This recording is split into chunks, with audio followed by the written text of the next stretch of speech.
Hello, well this is day 5 of working on this non-US make Toyota Camry. Again, it is a VR30. To see what I mean is, SV30,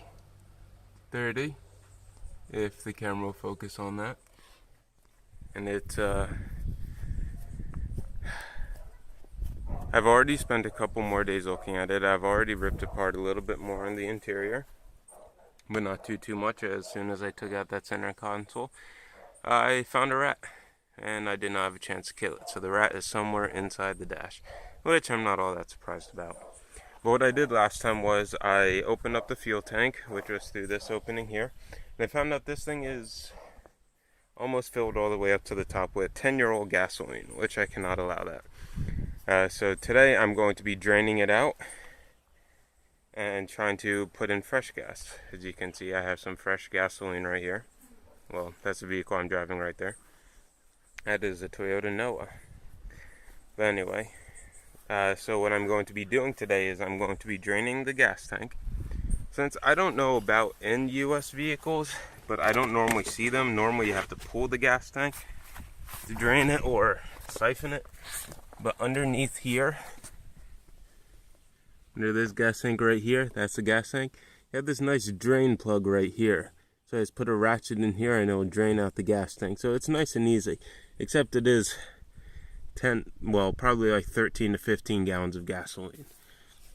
But to give you a heads up what I've already done with this vehicle was, as you can see, this tire is on, which it's the only tire that's on right now.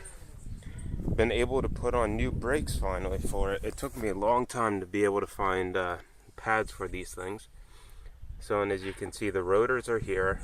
They're painted on the inside. I was able to bring them to a machine shop, even though they started getting a little rust from the rain. I was able to bring the rotors to a machine shop to get turned. The brackets were in really bad shape. I actually had to bring them to a friend of mine with a torch to pull some of the pins out. But thankfully that is done. So now the front brakes are all new and ready to go. And as we look at over here, this is the other front. As you can see, it looks good to go as well.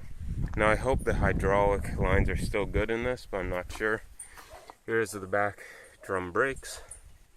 As you can see, I have new shoes on it.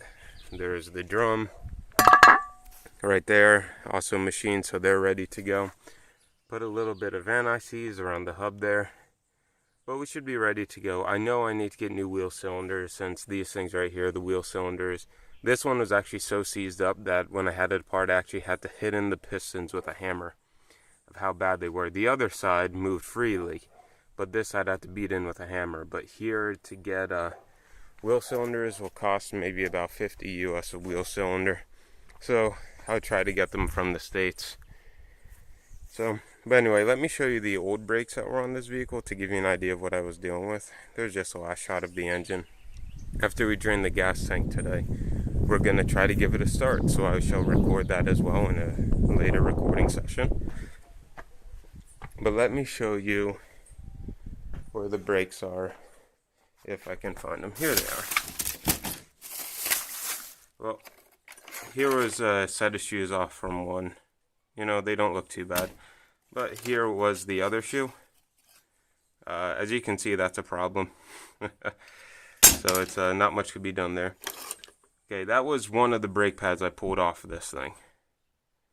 You can see, not very healthy. I wouldn't want to use that on a car at all.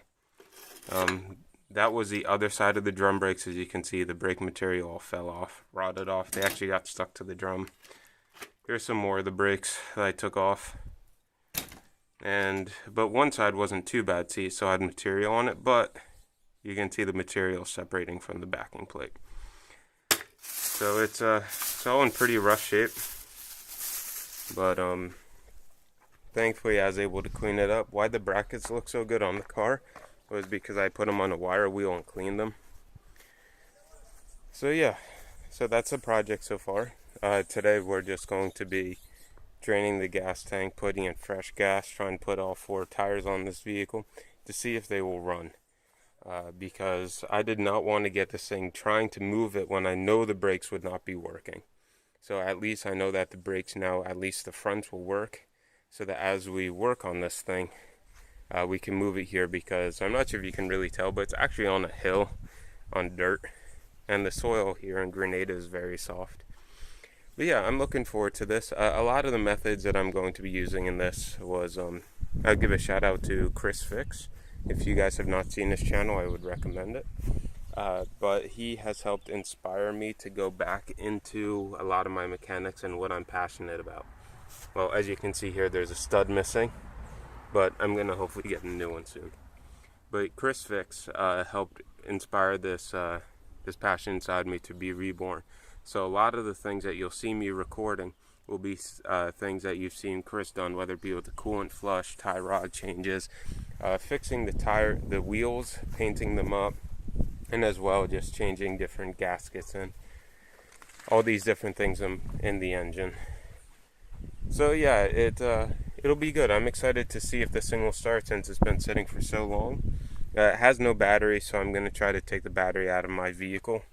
But yeah, this is something else I wanted to show you, was that I know this is not in the US. Battery terminals.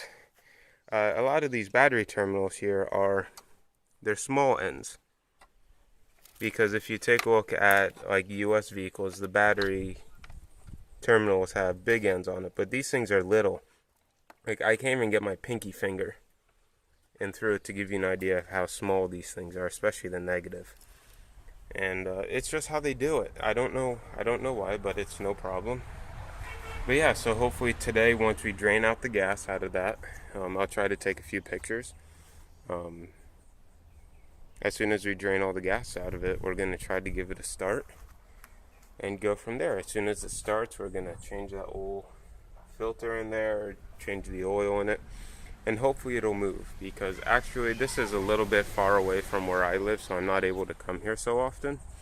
So hopefully once it starts and moves, then we'll be able to bring it up to my home so I can work on it more regularly. So yeah, keep watching, and thank you again for all your guys' support in this project, and especially as I give a shout out to Chris Fix. I just want to thank him again for keeping these things stirring. Oh, the last thing I forgot to change was the hood latch. This is a replacement hood latch from a Toyota Corolla, if I'm not mistaken it was. The old one actually looked like somebody went in here with a pry bar to pry this thing loose so that they could get at the engine. So I had to spend $50, that's local currency, maybe about 18.5 US dollars, and to replace it. But now, right now, the old grill is in such bad shape that I can't even use it. So I need to get something for the grill, but all that stuff will come in time. So take care, and I'll give you another update video on this day. Take care.